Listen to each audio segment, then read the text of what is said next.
Hello everyone, welcome to tech smooth. ITR U से related अब बहुत ज्यादा क्वेरीज आ रही है 80 जीजीसी डोनेशंस के चलते हुए। अब व्यूअर्स जानना चाहते हैं कि अगर हम इस 80 जीजीसी की डोनेशंस की डिडक्शंस को सरेंडर करना चाहें तो आईटीआर-यू कैसे फाइल की जाएगी। तो चलिए, मैं हूं सीए चेतना। आज की वीडियो में यही टॉपिक डिस्कस करेंगे हम कि आप आईटीआर-यू के थ्रू कैसे अपनी जो 80 जीजीसी की डोनेशन है उसको सरेंडर करेंगे, कैसे आईटीआर-यू आपको फिल करनी है रिलेटेड टू दिस। तो सबसे पहले incometax.gov.in पे आपको जाना है। उसके होम पेज पे जाइए। सबसे पहले ना आप यूटिलिटी डाउनलोड कर लीजिए जिस यूटिलिटी में आपको आईटीआर-यू को फिल करना है। यहाँ पे मैं आपको दो बातें बता दूं। ऑनलाइन लॉगिन में जाके आप आईटीआर-यू फाइल नहीं कर सकते। नंबर टू, यूटिलिटी जो आईटीआर-यू से रिलेटेड अवेलेबल है वो सिर्फ और सिर्फ एक्सेल यूटिलिटी अवेलेबल है। जो जावा यूटिलिटीज होती है हमारी, उसमें आप आईटीआर-यू को फाइल नहीं कर पाएंगे। उसमें अभी ऑप्शन ही नहीं दिया गया है आईटीआर-यू को फाइल करने का। तो इसके लिए आपको एक्सेल यूटिलिटीज यूज करनी पड़ेंगी अगर आप अपनी आईटीआर-यू फाइल करना चाह रहे हैं। तो सबसे पहले आप, ये मेरा लॉगिन मैंने किया हुआ है। सॉरी, ये मैंने इनकम टैक्स की वेबसाइट खोली हुई है। वेबसाइट पे आपको होम पेज पे आना है। होम पेज पे आने के बाद जब आप डाउनलोड सेक्शन में जाएंगे तो यहाँ पे आपको हर एक असेसमेंट ईयर की यूटिलिटी मिल जाएगी रिटर्न फाइलिंग से रिलेटेड। तो आपको सबसे पहले देखना है कि आपको कौन सा असेसमेंट ईयर है जिसके लिए आप आईटीआर-यू फाइल करने जा रहे हैं। अगर आप आईटीआर-यू असेसमेंट ईयर 2024, 25 और 23, 24 के लिए फाइल करने जा रहे हैं तो इन दोनों के लिए यूटिलिटी आपको मिल जाएगी। बट इससे पहले के 2 साल की अगर आपको फाइलिंग करनी है आईटीआर-यू, यानी कि असेसमेंट ईयर 22, 23, 21, 22 की अगर आप फाइलिंग करना चाहते हैं तो अभी इनकी यूटिलिटी लॉन्च नहीं की गई है आईटीआर-यू से रिलेटेड। तो जिन लोगों को अपनी डोनेशन की एंट्री को सरेंडर करना है इन ईयर से रिलेटेड, उनको थोड़ा वेट करना पड़ेगा। अगर आपके पास नोटिस आए हुए हैं तो आप उस पर रिप्लाई डाल सकते हैं कि अभी यूटिलिटी नहीं आई तो हम आईटीआर-यू फाइल नहीं कर पा रहे हैं। तो अभी मैं ऊपर वाले ईयर्स के अकॉर्डिंग आपको बता देती हूँ, फॉर्मेट सबका सेम रहता है। तो लेट्स सपोज 24, 25 लास्ट ईयर की ही बात को हम लेके चलते हैं। यहाँ पे मैं गई, फिर उसके बाद आपको देखना है कि आपने उस टाइम पे अपनी कौन सी रिटर्न को फाइल किया था, क्योंकि रिटर्न तो आपकी ठीक गई है, रिटर्न आपकी प्रोसेस भी हो गई। यही रीजन है कि आपके पास अब नोटिस आ रहे हैं। बस रिटर्न में आपको एक ही चेंज करना है कि जो डिडक्शंस आपकी पहले अलाउ थी, अब आपको जो है वो डिडक्शंस हटाकर अपना उस अमाउंट के ऊपर टैक्स को पे करना है। तो अब आपको देख लेना है कि आपका जो पहले रिटर्न का फॉर्म गया हुआ है वो कौन सा गया है। आईटीआर-1, आईटीआर-2, आईटीआर-3, आईटीआर-4। मोस्ट ऑफ द जो है सैलरीड पर्सन को ये नोटिस आए हैं। तो आईटीआर-1 का ही एग्जांपल हम ले लेते हैं। आईटीआर-1 पे मैंने क्लिक किया। यहाँ पर आपको देखिए एक एक्सेल बेस्ड यूटिलिटी यहाँ पे आपको अवेलेबल मिलेगी। आपको इस पे क्लिक करके इस यूटिलिटी को डाउनलोड कर लेना है। तो एक काम आपने कर लिया, यूटिलिटी को डाउनलोड कर लिया। अब आपको नेक्स्ट काम क्या करना है, जो आपने रिटर्न फाइल करी थी उसकी जेएसएन इनकम टैक्स पोर्टल पर अवेलेबल है। जो आपने अपलोड करी थी उस जेएसएन को इंपोर्ट कर लीजिए, वो आपके बड़ा काम आने वाली है। क्योंकि बेसिकली जो आपने रिटर्न बना के अपलोड करी है, आपकी रिटर्न बिल्कुल एक्यूरेट है, उसके ऊपर आपको दोबारा काम करने की जरूरत नहीं है। दोबारा आपको एक एक फिगर वहां पे डालने की जरूरत नहीं है। आप एज इट इज वो यूटिलिटी इंपोर्ट करिए और आपकी जो आईटीआर-यू की यूटिलिटी है उसमें उसको इंपोर्ट कर दीजिए। उससे क्या होगा, आपको सारी डिटेल्स बार बार नहीं डालनी पड़ेगी। जस्ट आपको जो आपकी प्रॉब्लम है जिसको आपको सोल्व करना है, जिसके लिए आप आईटीआर-यू फाइल कर रहे हैं, सिर्फ आपको उन्हीं डिजिट्स में चेंज करना पड़ेगा। तो यहाँ से आपको सबसे पहले अपना लॉगिन आपने कर लिया। लॉगिन करने के बाद ई फाइल में जाइए, वहां पे इनकम टैक्स रिटर्न में जाइए, व्यू फाइल रिटर्न में जाइए। यहाँ पे देखिए आपको सारी रिटर्न मिल जाएगी जो आप अभी तक फाइल कर चुके हैं। AY 24, 25 की मैं रिटर्न को चेंज करना चाहती हूँ तो मैं इसमें गई और यहाँ से मैंने डाउनलोड जेएसएन कर लिया। तो ऐसे मेरा जेएसएन डाउनलोड हो गया। जो मैंने रिटर्न पहले करी थी उसका जेएसएन अब मेरे पास डाउनलोड हो चुका है। अभी इसको आप लॉगिन ही रखिए क्योंकि ये जो लॉगिन है आपके काम आने वाला है। या फिर ऐसा करिए, आप यहाँ से दो इन्फॉर्मेशन अपनी कॉपी कर लीजिए। एक तो आपका एक्नॉलेजमेंट नंबर कि किस एक्नॉलेजमेंट नंबर से आपने अपनी ओरिजिनल रिटर्न को फाइल किया था। दूसरा आपका किस डेट पर आपने इसको फाइल किया था, किस सेक्शन में आप इसको फाइल कर चुके हैं। ठीक है, तो ये सब इन्फॉर्मेशन आपको अभी यूटिलिटी में डालने के लिए चाहिए। तो या तो इसको लॉगिन रखिए या इसको कहीं पर आप जो है नोट डाउन कर लीजिए। बार बार आपको लॉगिन नहीं करना पड़ेगा। अब मैं अपनी ये जो जेएसएन मैंने डाउनलोड करी थी वो भी देख लेती हूँ और जो हमने सॉफ्टवेयर डाउनलोड करा है उसको भी देख लेते हैं। अब मैं जब अपना डाउनलोड सेक्शन जाऊंगी, डाउनलोड सेक्शन में विजिट करूंगी तो ये है मेरी यूटिलिटी और ये है मेरी जेएसएन। ऐसा करते हैं, इन दोनों को कॉपी कर कट करके सॉरी अपने डेस्कटॉप पे डाल लेते हैं। डेस्कटॉप पे मैंने इसलिए डाला क्योंकि इसका मैं एक अलग से फोल्डर बनाने वाली हूँ ताकि चीजें थोड़ा सिंपल हो जाए। ये मैंने अलग से एक फोल्डर बना लिया। इस फोल्डर में मेरी यूटिलिटी भी अवेलेबल है और जेएसएन भी अवेलेबल है। अब इस यूटिलिटी को आप कर लीजिए एक्सट्रैक्ट करने के बाद आपको देखिए ये एक्सेल की एक यूटिलिटी मिल गई है। एक्सेल की यूटिलिटी एक्चुअली माइक्रो एनेबल करने पड़ते हैं पहले आपको। तो इस पे राइट क्लिक करके प्रॉपर्टीज में जाकर यहाँ से मैंने इसके कर लिया माइक्रो एनेबल। अब आप यूटिलिटी को खोल सकते हैं। यूटिलिटी मैंने खोल लिया। यूटिलिटी खोलते ही आपको बता देगा कि कौन सी असेसमेंट ईयर की यूटिलिटी है, ओके कर दिया। अब आप क्या करिए, सबसे पहले तो सबसे पहले जो हमने जेएसएन इंपोर्ट करी थी ना, उसको उसमें इंपोर्ट कर लेते हैं। तो यहाँ पर हम गए इंपोर्ट जेएसएन, यस। फिर उसके बाद मैंने डेस्कटॉप पे अपनी उस जेएसएन को डाउनलोड किया था, यहाँ से मैंने सिलेक्ट करी ओके। तो अब देखिए इसमें ना प्रोसेस हो रही है आपकी यूटिलिटी, सारी इन्फॉर्मेशन जो आपने अपनी ओरिजिनल रिटर्न में डाली थी वो यहाँ पे ऑटो फिल्ड होकर आपको दिखा देगा। आपको सारी रिटर्न दोबारा से बनाने की जरूरत नहीं है। अगर आपको लगता है कि आपने और भी कुछ मिस्टेक्स करी हैं तो आप उन मिस्टेक्स को भी अभी ठीक कर लीजिए। आप सारा पहले इंपोर्ट करिए और उन सारी मिस्टेक्स को ठीक कर लीजिए। अगर ये आपको कुछ पूछता है यस नो, तो उसको पढ़कर अकॉर्डिंगली आप आंसर दे दीजिए। धीरे धीरे मेरा डाटा सारा प्रीफिल हो रहा है। नीचे की शीट्स भी अगर आप देख रहे हो तो धीरे धीरे ये शीट्स जो है मेरी बढ़ती जा रही हैं।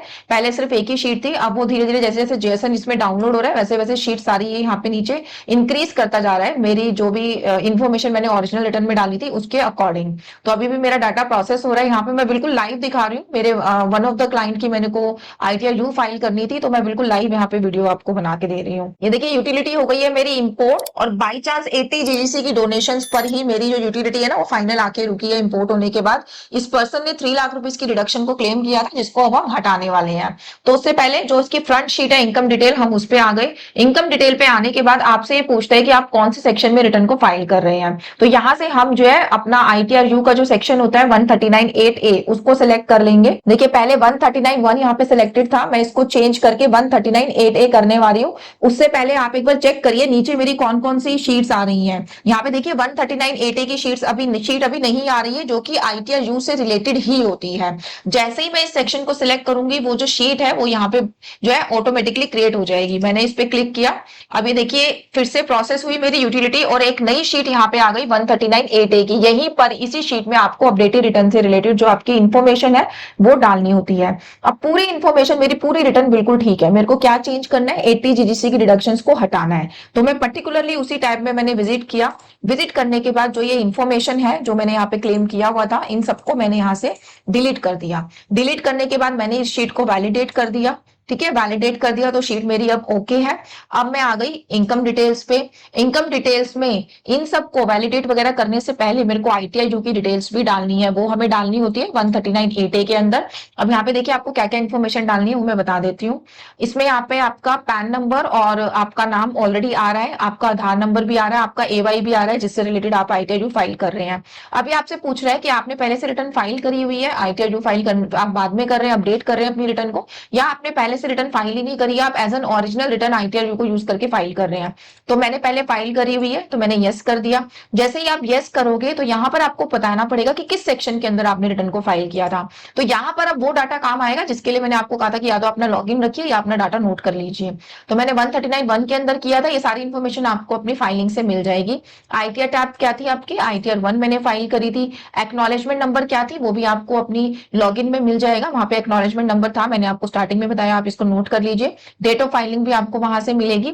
फिर उसके बाद are you eligible to filing updated return, आप एलिजिबल है या नहीं है। अपडेटेड रिटर्न फाइल करने वाले, अपडेटेड रिटर्न भी हर कोई फाइल नहीं कर सकता, इसका भी एक क्राइटेरिया है। मैं ऑलरेडी इससे रिलेटेड बहुत सारी वीडियोस अपनी बना चुकी हूँ, एक मेरा पूरा कोर्स भी है अपडेटेड रिटर्न से रिलेटेड। अगर अभी भी कंफ्यूजन है तो वो जाके आप चेक कर सकते हैं। ब्रीफ में आपको दे देती हूँ, अपडेटेड रिटर्न आप जब भी फाइल कर सकते हैं अगर आपका कोई टैक्स बनता हो। अगर आप रिफंड के लिए फाइल करना चाहते हैं या फिर आपका नो रिफंड नो टैक्स का केस है तो उस केस में आप अपडेटेड रिटर्न को फाइल नहीं कर सकते। जितने भी लोग अपनी डोनेशंस को सरेंडर करने जा रहे हैं बट ऑब्वियस सी बात है उनको टैक्स बनने वाला है, तो वो लोग अपनी अपडेटेड रिटर्न फाइल कर सकते हैं। तो यहाँ पे अब आपको करना है yes I am eligible for updated return. फिर उसके बाद ये आपसे रीजन पूछ रहा है कि आपका रीजन क्या है, क्या चेंज आप करने जा रहे हैं। तो यहाँ पे बहुत सारे रीजन इन्होंने दिए हैं, जिनका भी डोनेशंस का या डिडक्शंस का केस है, डिडक्शन जिन्होंने गलत क्लेम करी हुई है वो भी आईटीआर यू फाइल करके अपनी करेक्ट करने जा रहे हैं। तो सेम प्रोसेस है जो कि 80 जीजीसी का है। तो आपको क्या इसमें सिलेक्ट करना है, इनकम नॉट रिपोर्टेड करेक्टली, क्योंकि इसके अलावा जो इन्होंने ऑप्शन दिया ना वो आपके लिए सुटेबल नहीं है। इसके अलावा इन्होंने carry forward, brought forward, unobserved depreciation या फिर रिटर्न नॉट फाइल प्रीवियसली से रिलेटेड दिए हैं। तो यहाँ पे हम कर देंगे इनकम नॉट रिपोर्टेड करेक्टली, जो कि सही बात है। पहले मैंने अपनी इनकम को जो है कम दिखाया था, अब मैं ज्यादा रिपोर्ट करने जा रही हूँ।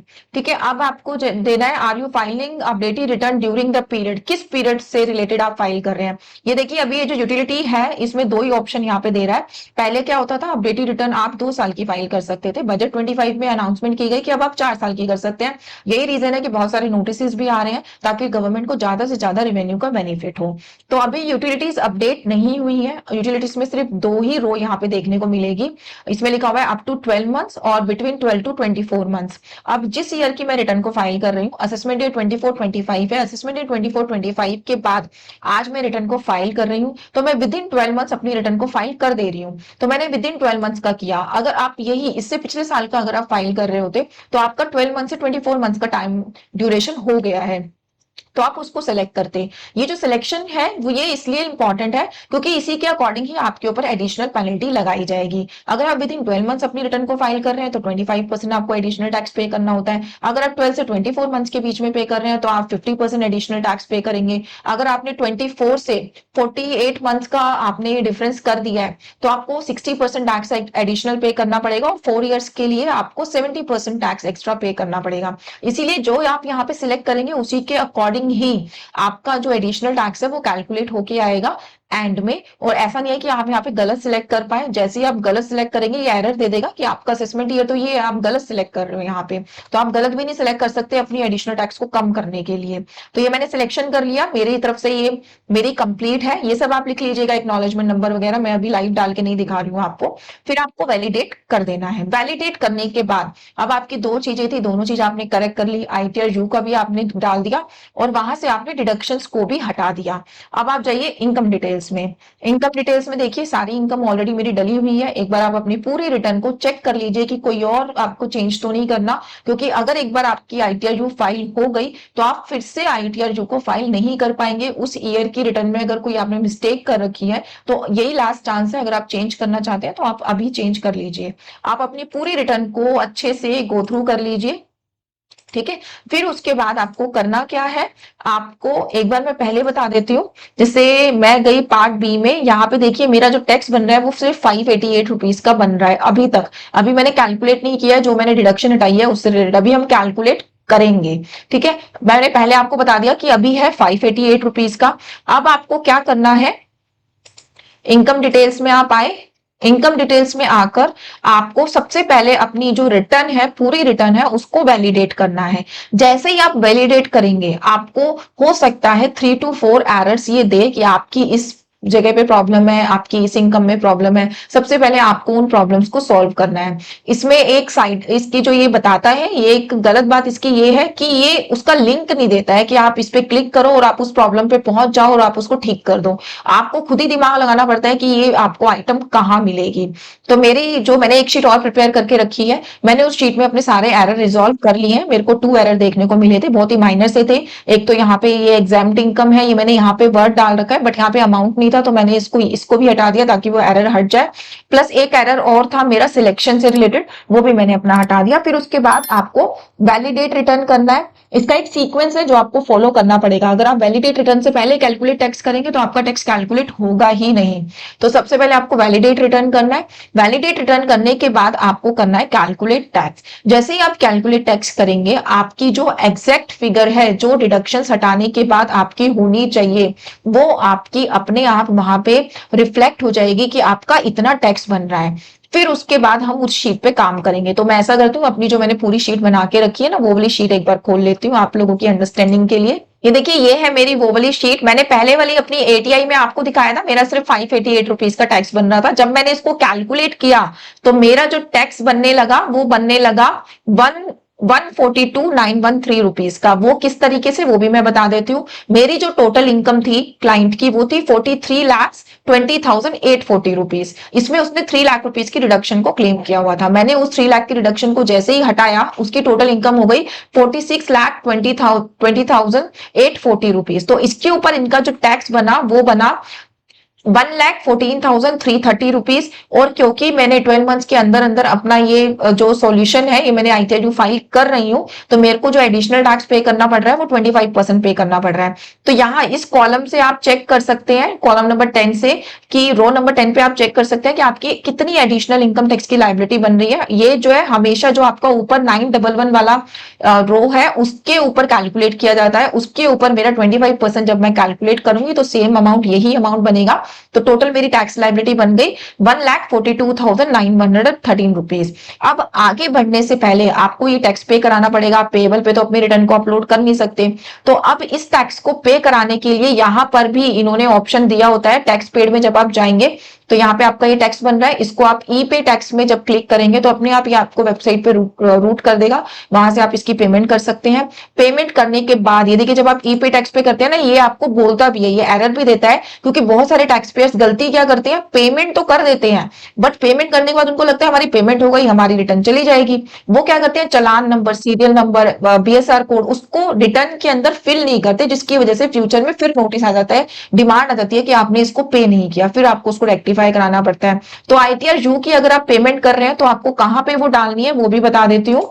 आपको क्या करना है, आपका पार्ट बी ATI जो पार्ट है इसके अंदर जाना है। यहाँ पे देखिए सेपरेट इन्होंने कॉलम नंबर रो नंबर 14 दिया है, tax payment detail only as per updated return. Updated return के अकॉर्डिंग जो आपका टैक्स बन रहा है, जो आपने पे किया है, उसकी इंफॉर्मेशन आपको यहाँ डालनी है, अपना BSR code, date of deposit, challan का सीरियल नंबर और अमाउंट, ये सारी डिटेल आपको यहाँ पे डाल देनी है। जैसे ही आप यहाँ पे डालेंगे दोबारा से आप कैलकुलेट टैक्स पे जाएंगे और कैलकुलेट करेंगे तो अपने आप जो आपकी टैक्स ड्यू की लायबिलिटी है वो यहाँ पे 0 कर देगा। आपकी कोई टैक्स लायबिलिटी नहीं है क्योंकि आप सारी पे ऑफ कर चुके हैं। यहाँ पे मैं 2 बातें और आपको बता देती हूँ। जब आप फाइनल अपनी रिटर्न का JSN डाउनलोड करने जाएंगे तो एक एरर आपको और देखने को मिलेगा, क्योंकि वो बात मैंने अभी तक आपको बताई नहीं है।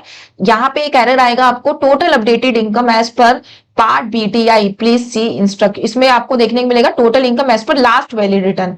यहाँ पर पार्ट A B, जो B पार्ट है वहां पर आपको इनकम डालनी पड़ती है जो आपकी लास्ट रिटर्न में आपने फाइल करी थी, जो total income after deductions and all, जो आपकी टोटल इनकम जिसके ऊपर टैक्स कैलकुलेट किया गया था, जो आपने फाइल की गई थी, वो इनकम आपको यहाँ पे डालनी होती है। वो ऑटो पिक नहीं होती है, तो वो हमने यहाँ पे डाल दी है। अगर आप इसको नहीं डालेंगे तो आपका JSN जनरेट नहीं होगा, वो बार बार ये एरर देगा और इस एरर को ढूंढना भी बड़ा मुश्किल है इतने बड़े एक्सेल में। तो मैंने आपको पहले ही बता दिया, यहाँ पे आपको अपनी टोटल इनकम जरूर डालनी है, फिर उसके बाद ये टोटल इनकम अपने आप ले लेगा कि अपडेटेड रिटर्न के अकॉर्डिंग आपकी टोटल इनकम कितनी है। आप दोनों में देखिए 3 लाख का ही डिफरेंस है, 3 लाख की ही डिडक्शंस मैंने अपने यहाँ से हटाई है। ठीक है, एक तो ये चीज हो गई जो मैं आपको बताना चाहती थी। दूसरी चीज, बहुत सारे टैक्स पेयर ऐसे भी हैं जिनका ओरिजिनल रिटर्न के थ्रू रिफंड बनता था और उनका रिफंड आ गया है या फिर नहीं आया है। तो जिन जिन का रिफंड बनता था या फिर जिन जिन का टैक्स बनता था, जिन जिन का रिफंड आ गया है, उन 3 चीजों को एंटर करने के लिए अलग से रो इसमें दी गई है, उसमें डाटा डालना आपके लिए मैंडेटरी है। उसी के अकॉर्डिंग आपकी फाइनल टैक्स लायबिलिटी निकल के आएगी। मेरे केस में क्या था, नो रिफंड नो टैक्स था, ना तो कोई मैंने रिफंड क्लेम किया, ना ही मेरा कोई टैक्स बन रहा था, इसलिए मैंने वो डिटेल्स नहीं डाली। मैं आपको बता देती हूँ कहां डालनी है। ये देखिए column row number 5 61 62, row number 5 कह रहा है amount payable on the basis of last valid return. अगर आपके पिछले साल की जो आपने रिटर्न फाइल करी है, सॉरी जो आपने ओरिजिनल रिटर्न फाइल करी है उसमें कोई टैक्स बनता था, वो आपको यहाँ डालना है। 61 में refund claim as per the last valid return, जो आपकी ओरिजिनल रिटर्न है, लेट सपोज उसमें आपका 15,000 का रिफंड बनता था, 20,000 का बनता था, आपको वो यहाँ डालना है अमाउंट, और वो रिफंड आपके अकाउंट में क्रेडिट भी हो गया, ठीक है, तो वो अमाउंट आपको यहाँ डालना है। जैसे ही आप रिफंड का अमाउंट यहाँ पे डालेंगे, आपकी ये जो टैक्स लायबिलिटी है वो एकदम से बढ़ जाएगी। रीजन बीइंग, आपका रिफंड नहीं बनता था लेकिन आपने डिपार्टमेंट से उस रिफंड को क्लेम किया है, तो अब आपको रिफंड वापस देना होगा डिपार्टमेंट को with additional tax. ITRU file करने से आपको क्या क्या चीजें एडिशनल पे करनी पड़ेगी। डोनेशंस वालों के लिए स्पेशली मैंने एक अलग वीडियो बनाई हुई है कि कितना इंटरेस्ट है, किसके ऊपर आपका एडिशनल टैक्स लगने वाला है, रिफंड के ऊपर आपको कितना एडिशनल इंटरेस्ट पे करना होगा, इसके ऊपर एक सेपरेट वीडियो है। इस वीडियो के साथ मैं इसको दोबारा मर्ज नहीं कर रही हूँ, नहीं तो अननेसेसरी आप लोगों के लिए वीडियो लेंदी हो जाएगी। तो यहाँ पर आपको वो सारी डिटेल डालनी है जिन जिन का भी रिफंड आया है, और 99% केसेस में रिफंड आया ही होगा। तो यहाँ पर आपको, अगर आपको रिफंड मिल गया, मैं आपको एक एग्जाम्पल डाल के दिखा देती हूँ। लेट सपोज मैं यहाँ पे डाल रही हूँ कि मुझे 2 लाख का रिफंड उस टाइम पे आया था, तो 2 लाख मैंने जैसे ही डाला, मेरी लायबिलिटी इसने 2,50,000 की और दिखा दी। अभी तो मैं पे कर ही चुकी हूँ, इन्होंने और एडिशनल 2,50,000 की लायबिलिटी दिखा दी। किसके अकॉर्डिंग, कि 2 लाख रुपीज तो वो जो मेरे को रिफंड आया, प्लस उसके ऊपर एडिशनल टैक्स 25%। 2 लाख के ऊपर 25% एडिशनल टैक्स लगाऊंगी तो मेरा इतना बन जाता है। तो मेरे को एडिशनल टैक्स उसके ऊपर पे करना पड़ा, जिसकी वजह से मेरी लाइबिलिटी जो है बढ़ गई। तो जैसे ही मैं यहाँ से हटाऊंगी ये अमाउंट हमारा हट जाएगा, अब मेरा जीरो है। अब आपको क्या करना है, आपकी यूटिलिटी पूरी तैयार है, कोई एरर है तो आपको पता लग जाएगा। आपको वैलिड रिटर्न पे जाना है। रिटर्न देखो मेरी आ रही है sheet income details is okay, मेरे वैलिडेशन ओके है। फिर उसके बाद आपको कैलकुलेट टैक्स पे जाना है। कैलकुलेट टैक्स पे जाएंगे तो दोबारा से आपका शीट का जो है कैलकुलेशन करेगा वो, ठीक है। कैलकुलेशन भी मेरा हो गया। अब मैं करूंगी जनरेट जेएसएन। जैसे ही मैं जनरेट जेएसएन करूंगी, मेरा जो जेएसएन है जहां पर मेरा ये था, ठीक है, वहीं पर ही जाके सेव हो जाएगा। जैसे आप जनरेट जेएसएन करोगे तो इसके लास्ट में एक और समरी शीट ऐड हो जाती है, जिससे ये पता लग जाता है कि आपका जेएसएन जनरेट हो गया है, ठीक है। सेव जेएसएन, इसने पाथ बता दिया कि कहां पे इन्होंने मेरा जेएसएन को सेव किया है। ये देखिए यहीं पर ही मेरी एक फ्रेश जेएसएन जनरेट हो गई है, जो मैंने एक सेपरेट अपना फोल्डर बनाया था। अब आपको क्या करना है, जस्ट इस जेएसएन को लेना है और इनकम टैक्स के पोर्टल पे अपलोड कर देना है। अपलोड कैसे करना है वो भी बता देती हूँ। लॉगिन मेरा, अगेन आपको लॉगिन करना है। लॉगिन के बाद ई फाइल में जाइए, इनकम टैक्स रिटर्न में जाइए, फाइल इनकम टैक्स रिटर्न में जाइए। वहां से आप अपना असेसमेंट ईयर सिलेक्ट करिए कि किस असेसमेंट ईयर का है। हमारा 24-25 का है। फाइलिंग टाइप यहाँ पे आपको ऑप्शन मिल रहा है 139(8) है, इसके ऊपर क्लिक करिए। ऑडिट पे आप नो कर दीजिए। अपना फॉर्म अपना सिलेक्ट करिए कि कौन से फॉर्म में आपने चेंजेस किया। ITR 1 है हमारा, वो सिलेक्ट किया। कंटिन्यू करने के बाद ये आपसे जेसन मांग रहा है, यहाँ पे आप जेसन को अपलोड करेंगे और अपनी रिटर्न को प्रोसीड फॉर वेरिफिकेशन कर देंगे। अब आपकी रिटर्न जो है अपलोड हो चुकी है। तो ये था आपका पूरा प्रोसेस कि कैसे कैसे आपको अपनी ITR को फाइल करना है।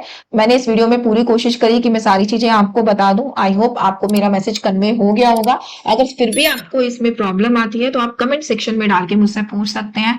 अगेन आई एम रिक्वेस्टिंग कि आप लोग प्लीज यूट्यूब के कमेंट सेक्शन में ही मेरे से क्वेश्चन करा करिए, क्योंकि मेरे पास ना मेरे व्हाट्सएप पर इतनी सारी क्वेरीज आ जाती है जब भी मैं कोई वीडियो पोस्ट करती हूँ, और सारी क्वेरीज सिमिलर नेचर की होती है। मेरे को बार बार सेम आंसर देना होता है। सो अगर आप यूट्यूब पे डालेंगे तो उससे और व्यूअर्स जो है उनको भी हेल्प मिलेगी। उनकी अगर सेम क्वेरी होगी तो उनको मेरे को स्पेशली पूछना नहीं पड़ेगा मेरे से। इससे रिलेटेड हमारी सर्विसेज अवेल करना चाहते हैं तो गिवन नंबर पे मेरे से कनेक्ट कर सकते हैं। Thank you so much.